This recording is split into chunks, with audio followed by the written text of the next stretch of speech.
Dr. Marlene Belfort, my friend and colleague, a great supporter of the Writers Institute. Every book is a journey, and Marlene's memoir represents an incredible journey. It was my honor to be a small source of encouragement along the way, and I remember a few years ago we had lunch at Provence when it was still open. She said she was going to write a book, and I kind of looked a little skeptical because I hear that a lot. And most people don't finish their book.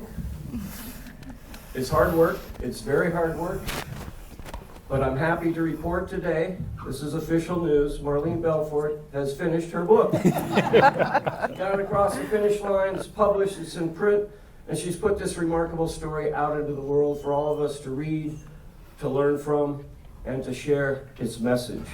So bravo and bravissimo to Dr. Marlene Belfort.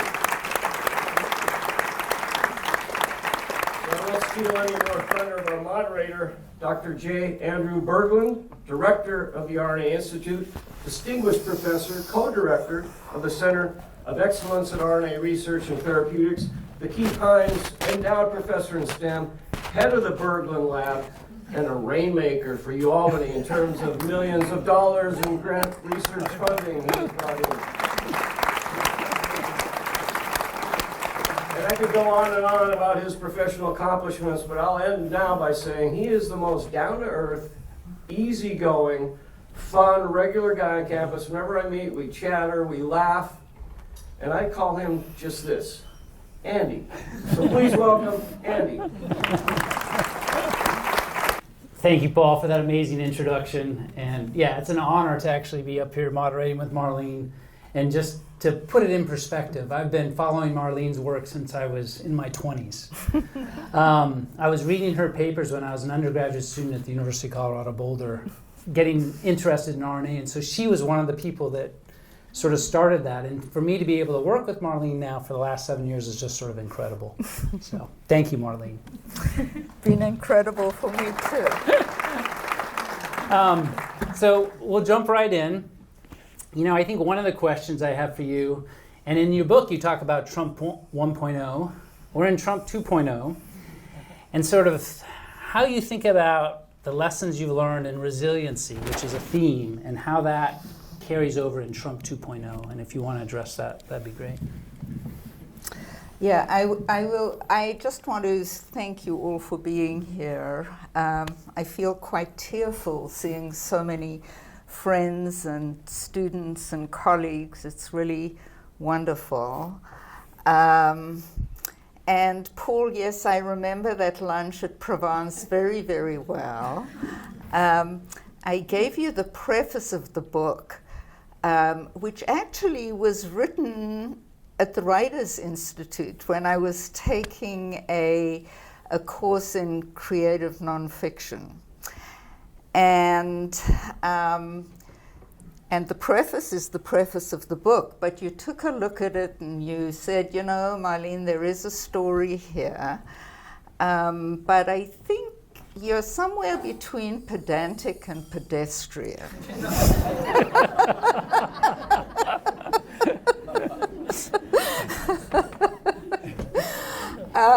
So I was so extremely honored when last year you said to me, Marlene, you've come a long way. May I write the foreword to your book? And thank you, Paul. I can't tell you what our friendship means to me.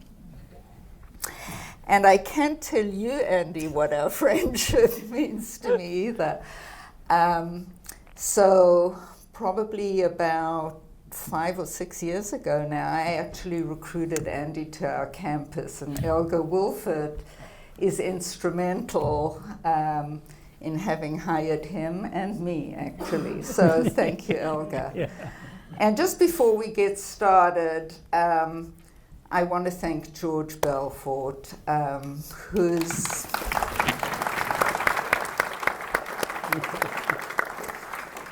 who's been the wind behind my sails. And it happens to be his 85th birthday today. So. Happy birthday, George. So, Andy asked me a question about Trump, and my mind went blank. But I'm not going to get political. No reason to get political. It's more with all the uncertainty, the challenges for our younger scientists, actually our more senior scientists. What is your advice for us thinking about resiliency? Yeah. Well, we have to stand firm. We need to continue pursuing our science, pursuing the truth. That's what we do.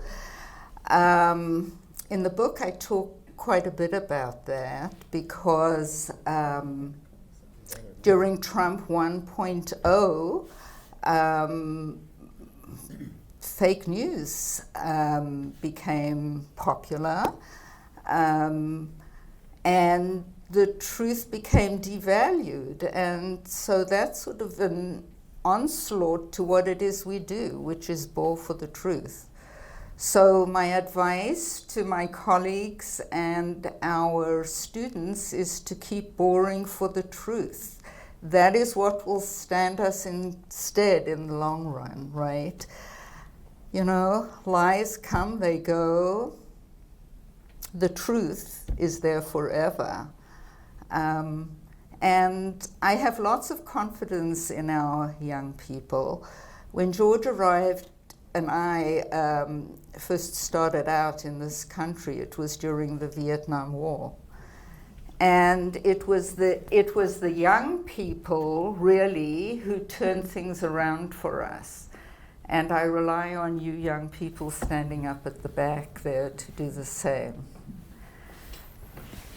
Excellent answer, and I'm feeling a little more motivated already. Something else that struck me about the book was your balance with motherhood and your work in science, and sort of how you balanced that, and sort of, the burdens of motherhood. Do you want to sort of address that for our scientists, both male and female? Yes. So I will say that my two passions were motherhood and science.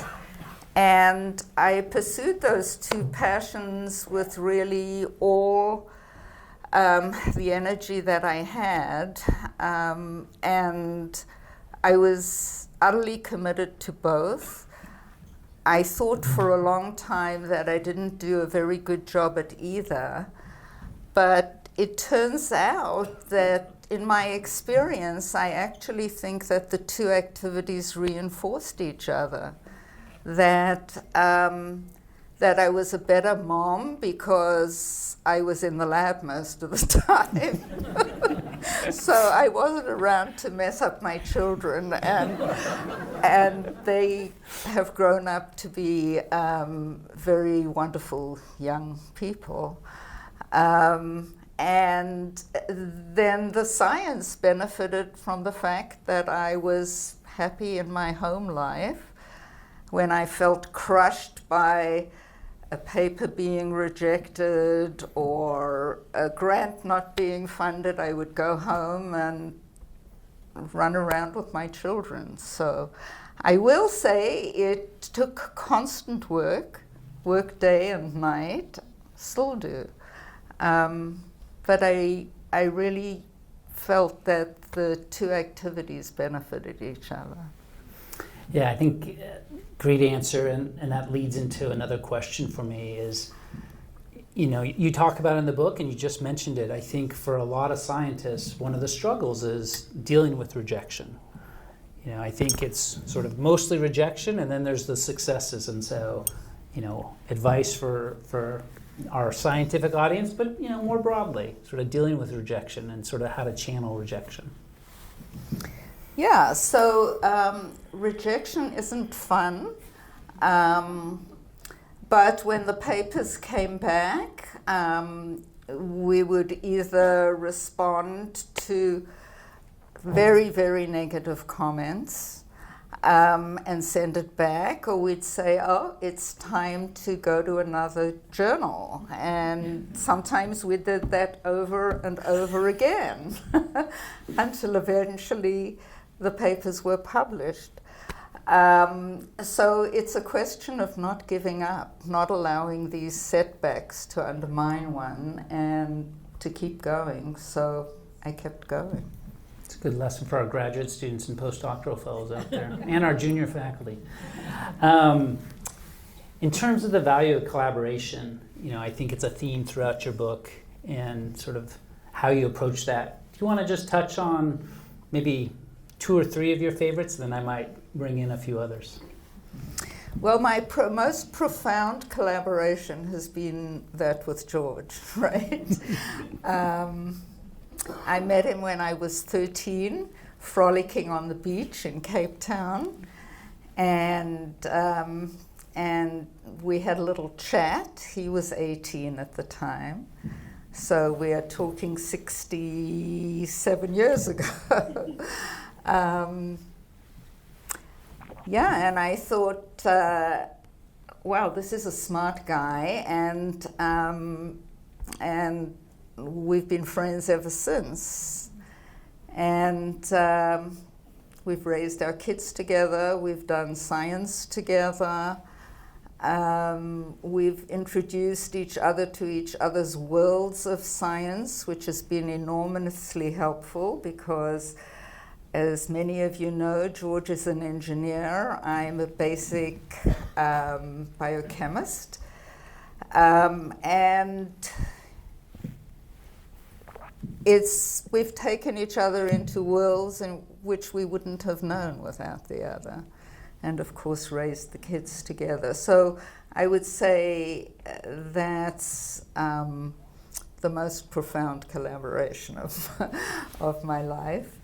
I've had others. When I was at Wadsworth Center, I collaborated with David Shub, who was at the University at Albany at the time.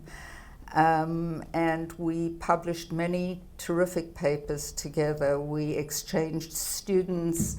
Students of David's were in my lab. My students were in his lab. Students that graduated from his lab did postdoctoral work in mine, and so on. And we really ratcheted up the level of science in both of our labs. I've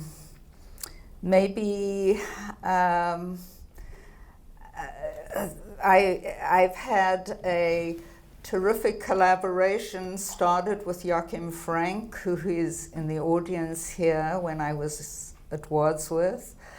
So I'm a biological scientist. Joachim probably is a physicist by background, but a cryo-electron microscopist.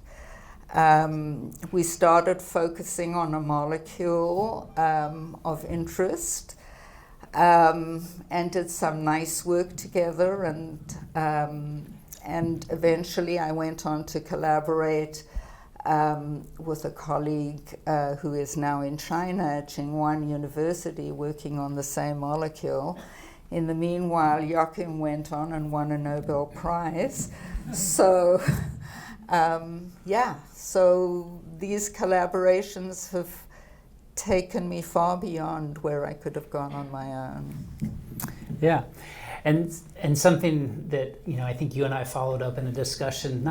Maybe it's not as much in the book, but I think one of the tensions, and it's in science and beyond, is sometimes you're competing with folks. They're almost like a frenemy. Yes. And so you want to share some thoughts about how to be successful with colleagues you're competing with and all of that.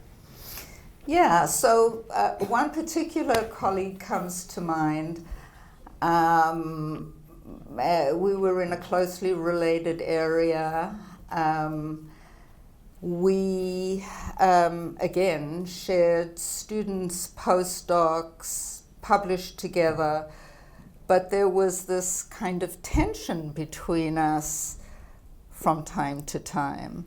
But our focus was always on the students, so that the students would get the benefit of the collaboration, and we sorted out our differences. We're still friends, but I felt like somebody needed to watch my back so that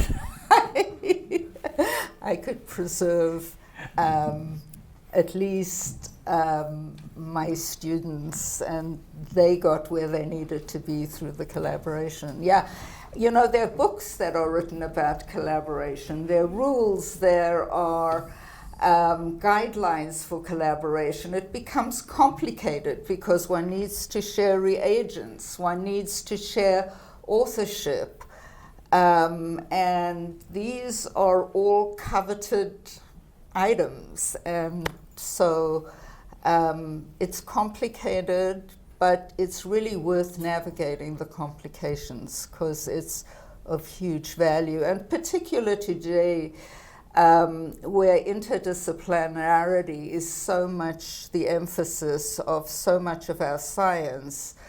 You know, one needs to collaborate across the different disciplines to bring them, and that's again where George and I have benefited hugely from each other. Yeah, great answer. So a few other groups or topics, if you wanted to tell us a little bit about WOW or WISH or any of the other support networks, I think that would be fun. So those are my women's groups. I was raised essentially by women. I went to an all-women's school for K through 12. So I feel hugely supported by women, and so there are members of 3 women's groups in this audience to which I belong. There's a group called simply Group. And Group has been getting together for more than 30 years, and it's women from all different backgrounds, artists, psychologists, and one woman who said, I just do good for my community. That's what I do. I'm married to a rich guy, and she's here with her rich guy.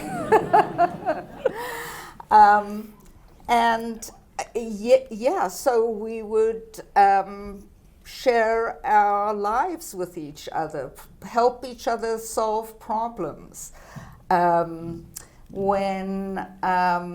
When I left Wadsworth Center to come to the university, we formed a group called Women of Wadsworth, or WOW. And I left 15 years ago, but yesterday we had lunch together, and there were 11 WOW women. And again, we shared good food and science and life, and it was terrific. Then when I came to campus, it occurred to me that there really wasn't that camaraderie among women here. And Elga was my dean at the time, Elga Wolfert, and we spoke about this, and we said, well, let's start a women's group. And that's when we formed Women in Science and Health, or WISH. So last night I had dinner with WISH women. And again, there were a dozen of us sitting around a table at Josie's table, eating and drinking. And what was nice is it was the senior steering committee of WISH, and then a bunch of junior, well, I shouldn't say junior, but early career is the more PC way to say it, early career women who are our early career steering committee. And so Elga and I are hoping to pass along this camaraderie among women, which we find so helpful in our own professional lives.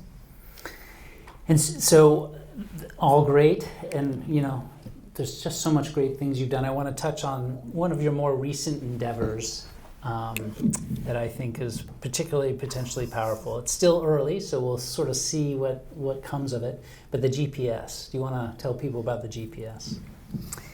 Sure. So, So GPS stands for Graduate Pathway for Scholars.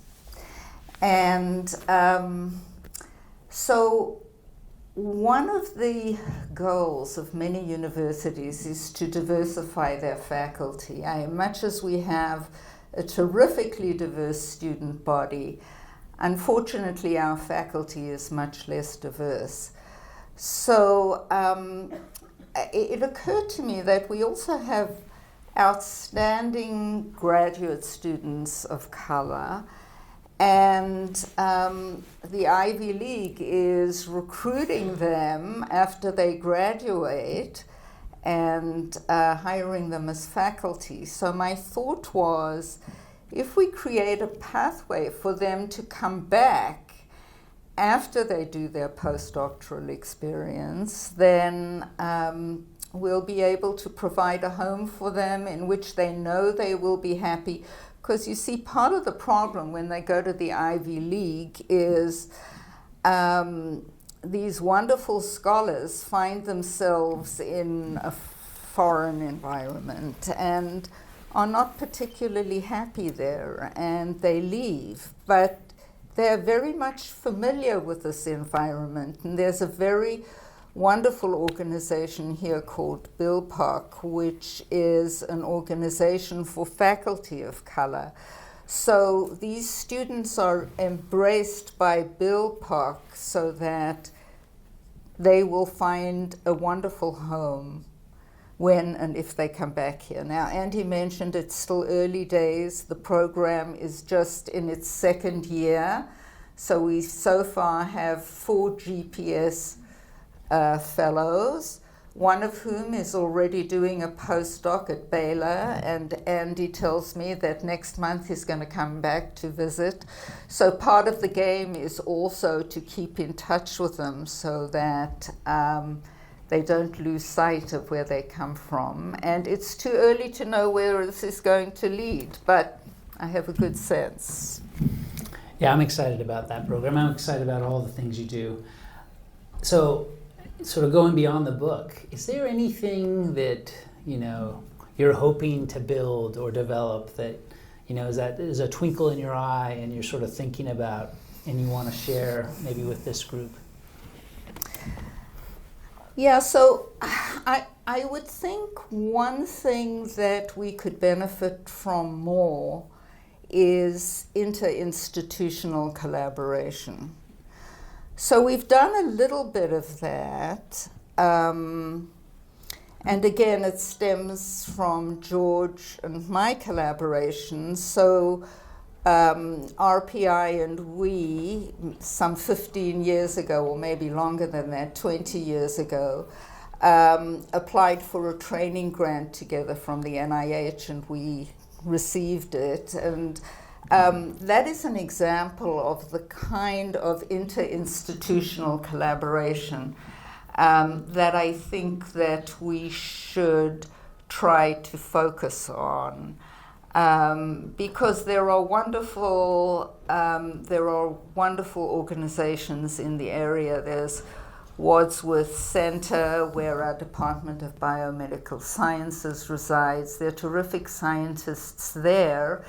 And actually, I just spoke with my colleagues in biology about doing some workshops to bring us together so that we can benefit from each other's science. So for example, we are very biological, have wonderful scientists here, but there are biophysical scientists at Wadsworth who use various forms of microscopy, for example, that we could benefit from. So I think that would be my vision.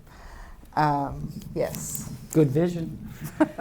And then sort of related to the book, and you shared a few times with me sort of the challenges, but I think about writing a paper and I find that very hard. What do you think was the hardest part about getting the book across the finish line? So the writing of the book came somewhat easily so there was the preface, you know, that pedantic and pedestrian preface, and then the book lay fallow because I was running a lab and just didn't have the time to dedicate to it. But then when I closed my lab a couple of years ago, I started to have the time to pursue it. And I thought that I had a message, particularly for young people, particularly for people who have had to deal with various illnesses and then continue going, particularly for those who struggle with having interests outside of their professional lives. I mean, that could be sports, it could be parenthood. So I thought I had something to say. So it was quite easy to say it. Wrapping the book up was a nightmare, though. It was like all of this technical stuff and edits and more edits and yeah. So But you were sick of it by the end. yeah, pretty much. Sort of like we are with our scientific papers. And then social media. So I had a lot of help from that, from students, from my grandkids, from Sanjita, and from Gigi Sestito in the communications office. So if you see me on social media, that's not really me.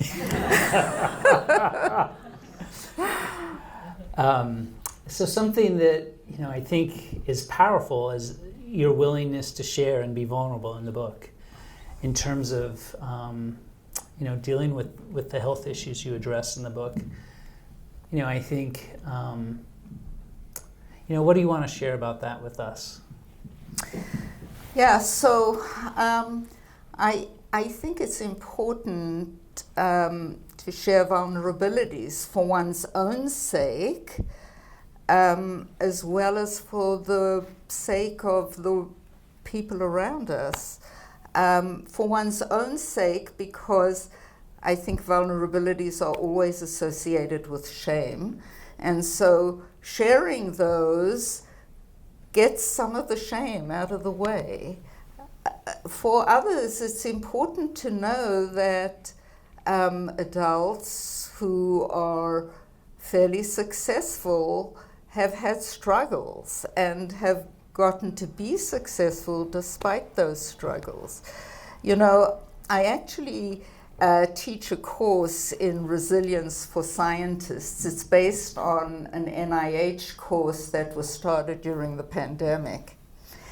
And there are webinars that the NIH has distributed that I use.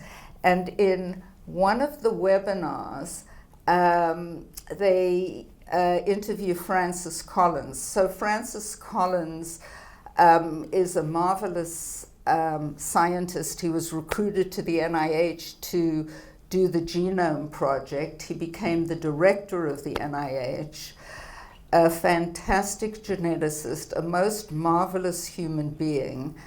And Francis Collins described how he was an undergraduate in physics, he got an MD degree, then he went and did a PhD, and when he started his postdoctoral training, he saw smoke coming out of some instrument in the hallway, and it was an autoclave. But of course he didn't know what an autoclave was, and then he walked into the lab and there were these people doing this, and he didn't know what they were doing. They were pipetting. And he really struggled and went off to the bathroom to cry. And for me to think about Francis Collins crying, and of course, when our students see Francis Collins crying, that gives them the permission to cry. So, yes. Yeah. I think it's important share those stories. And I think that is sort of similar to the imposter syndrome that so many of us struggle with. And so do you want to share sort of maybe the different times you've sort of dealt with imposter syndrome and maybe define it how you view imposter syndrome? Yeah, so imposter syndrome, of course, is the feeling of otherness, and that the people around us are much better than we are ourselves. And it's very, very common. It's probably universal. I think probably to some extent part of being human is feeling a little bit other and a little bit out of one's depth.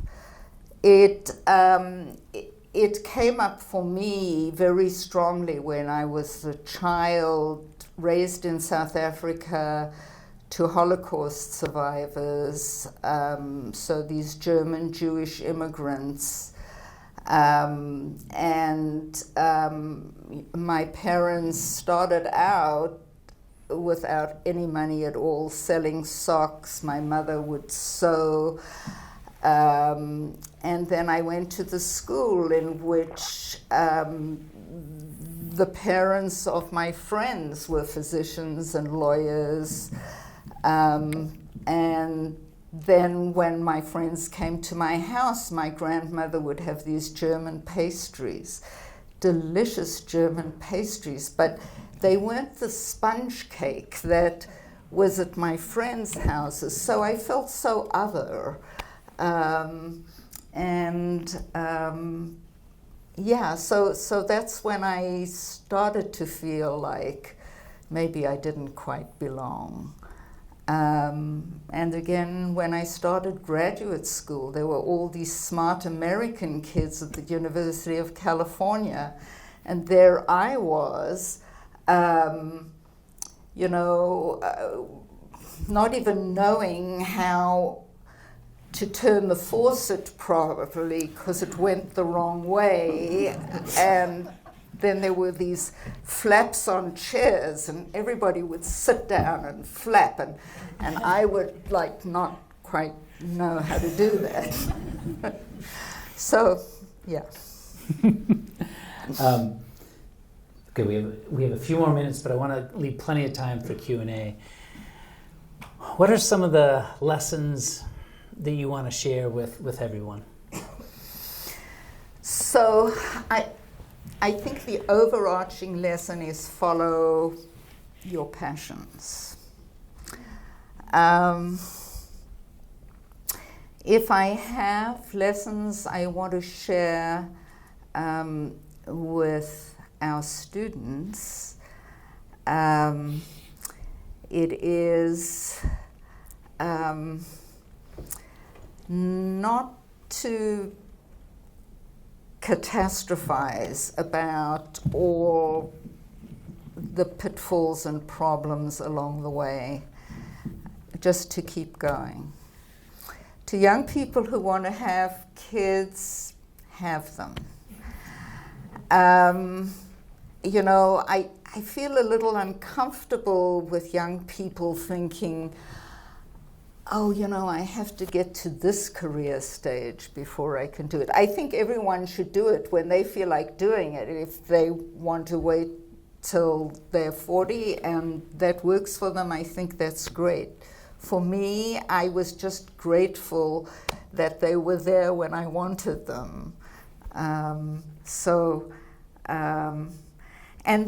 then I think if I knew then what I know now, it would have been much easier for me. That all the things that I thought was damaging to my children was actually building their resilience,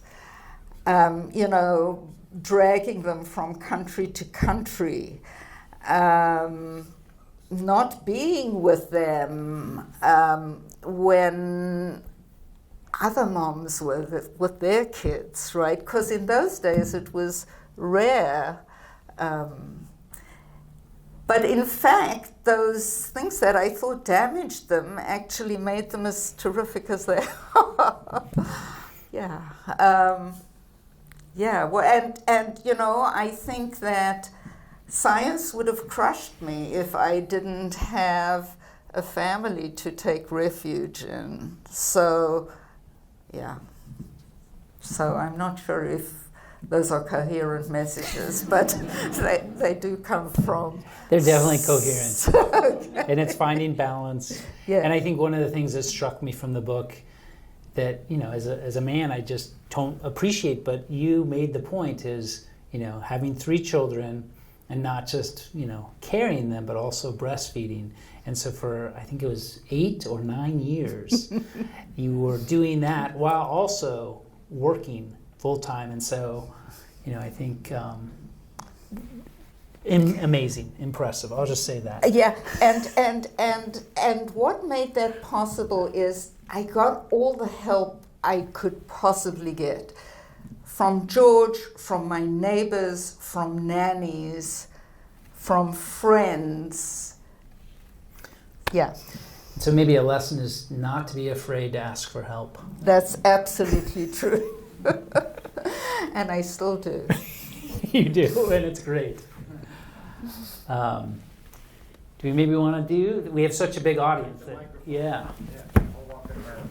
Here, you keep your microphone. Yeah, Marlene, you keep yours, and if you just raise your hand, I'll bring you this mic, and you can ask Marlene your question.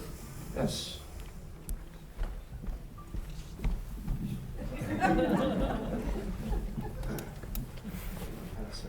It's a hot mic, so. Hi, I'm Marlene. So in your book, you talk a lot about like being a mother and then being a scientist, like the balance between the two, with like how demanding it is to be in science, being in the lab. Did you ever feel guilty about having to leave your kids at all for like extended period of times? Yeah, excruciatingly guilty. So that's what I intended to say when I said if I knew then what I knew now. I felt guilty about leaving them and going to the lab, and then I felt guilty about leaving the lab and going back to them. So the answer is yes, but as I said, I think it built their resilience and their reliance on each other and on their father, and that builds relationships that last lifetime. And also, I think having a family to go back to when the intensity of science became extreme was just a wonderful gift. And if I had known that, I would have felt less guilty about leaving science at times to be with them, to go to a school concert during the middle of the day, or taking them to their doctor's appointments. Although sometimes nannies took them to their doctor's appointments, and that made me feel guilty too.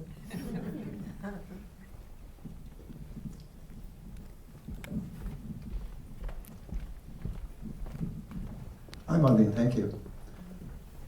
One of the things you talked about was the people that you worked with. And networking is, of course, everybody knows it's important, but how did you meet these people? Did you feel shy going into that, or any advice for people of how they get out of their shell and find somebody to collaborate with? It's a sort of mini falling in love kind of thing, that you come across these people, you learn about them, and then you say, we could do this together. So it's quite an exciting realization that you could do better by collaborating with these people than alone. So for me, it's always been a fairly spontaneous kind of thing.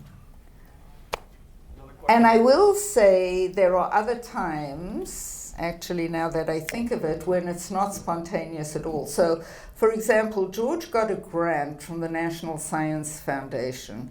I think it was to RPI, but it may have been to RPI and Wadsworth combined.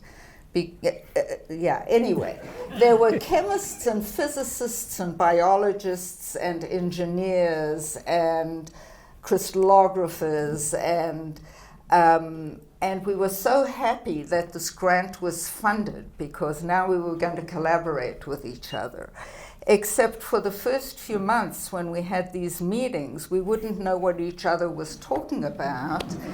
And we really needed to learn each other's language. And so that was the other example of really learning to collaborate rather than doing it spontaneously. But whatever the circumstance, it was always valuable. That group that formed about 30 years ago still meets occasionally, and we have students now all over the world who have their own labs and are still working on related problems. It's terrific. Question right here. Your story is truly inspiring. I am Southern African, and I just wanted to ask you if you could share some words of encouragement for the group and myself. Yeah, so is that a South African accent I hear? A little bit. A little bit. Whereabout in South Africa? I'm actually from Zimbabwe. I'm from Zimbabwe. Yeah. So the question is exactly what? Or advice. He wants advice for sort of up and coming scientists. Yeah. Don't be afraid. Do what you love to do, and work hard, and with integrity, and it'll get you to where you need to go. Thank you. Another question right here. Thank you so much, Marlene, for all the words and sharing your life with us. So I just want to ask the question. You talked about navigating the imposter syndrome right from a child, and then coming into the university, you see those students flipping the seats. And now you become a PhD student and a candidate. Do you ever had the thought that in the midst of that imposter syndrome that you would one day be a professor, let alone someone in your current cadre? Thank you. So Humphrey, thank you for the question, and I'm so happy that you brought your little girl. That's right in the spirit of the book, right? I'll tell you an interesting story that relates to your question. So when I was a graduate student, first of all, it was a struggle to be accepted into a program because I came from South Africa. I'd never taken a standardized test. I took the GREs. My scores were terrible. My grades were good by South African standards, but not by American standards. And so I was rejected from graduate school. But I was already with George, and that's where we were in Irvine, California. So that's where I needed to go to graduate school. So the professor who was chair of admissions, Lee Hartwell, interviewed me and said, "Oh, your English is quite good." And the interview went very well, and he said, "But, Marlene, I'm sorry, there was a unanimous rejection of your application. There's nothing I can do about it, but you can enter the master's program." Didn't want to enter the master's program. But Lee called me several months later and said, "We've had a late dropout. We can take you into the graduate program provisionally." And so I was accepted into graduate school. And again, there were these smart American kids, all of whom I thought were better than I. And I had no sense, to answer your question, that I was ever going to have a successful career. So fast forward, Lee Hartwell left the university, joined the University of Washington in Seattle. I went on and did my thing. Lee then got a Nobel Prize and became the director of the Hutchinson Cancer Research Center in Seattle and invited me to be on his advisory board. So if you would have told me when I was a graduate student that I was going to be on the advisory board of the Hutch, I would have said, come on. One more question. Thank you so much, Marlene. My question is a bit more outside. It's why the title and the logos with the RNA and the breastfeeding mother. What inspired the design of the book, let's say? Okay, so I have 3 sons and 3 magnificent daughters-in-law, the parents of one of whom are sitting in the front row. But back to the title, all 3 daughters-in-law are physicians. And the mom of one of the daughters-in-law is a physician, and so is the sister. And we were at a family gathering, and one of my grandkids turned around to his mother and said, "Mommy, can boys also be doctors?" And I said, that's got to be the title of my book. And Paul said, well, it's a bit long.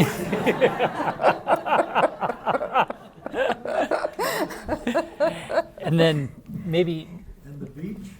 Okay. And the cover of the book is purple and gold, which are the colors of Albany. You didn't miss that, did you?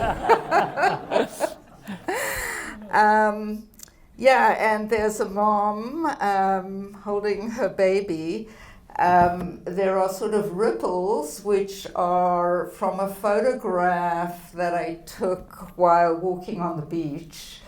Those sort of ripples that form in the sand. And it's a beloved beach of ours. And then there's a strand of RNA running, which is my favorite molecule. Oh, one more maybe. We have time for maybe 2 more questions or so. Okay. Hi, Marlene. As you know, depression and suicide are huge issues in the United States today, with anxiety and depression increasing on college campuses. And I know you touch on these topics in your book. What do you want the audience to know about depression and suicide? So for those of you who've not read the book, my father committed suicide when I was a 12-and-a-half-year-old girl, but he was lost for 8 months. We did not know where he was. So when I was 13, I found out that my father had killed himself, which of course was a very crushing event in my life that I still deal with. But I've learned to talk about it, and that helps me metabolize some of the pain and the trauma. And the more I talk about it, the more I realize that every family has some form of mental illness, whether it's autism spectrum disorder or schizophrenia or depression or anxiety. And so what do I want people to take away? That we need to live with whatever is dealt us and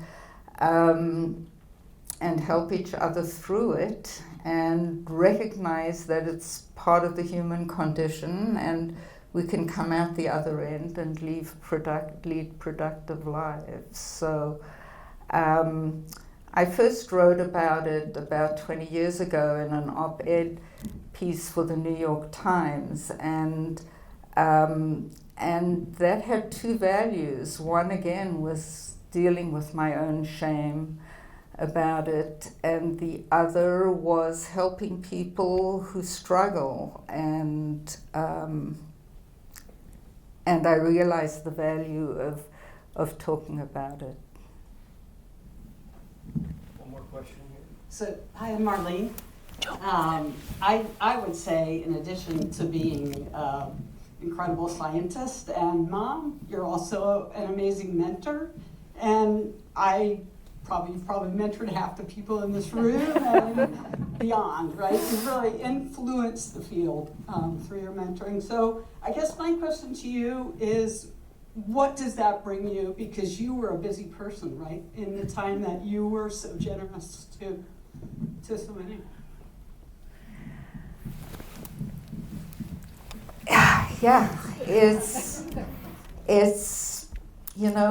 it feels like having raised a family of good people. So Joan is another scientist whom I recruited to the Capital District 30 years ago now, and who has just retired. So it turns out that not only are the young scientists whom I hired retiring, my graduate students are retiring. But it's wonderful to see the sea of faces and to hope that I made a difference.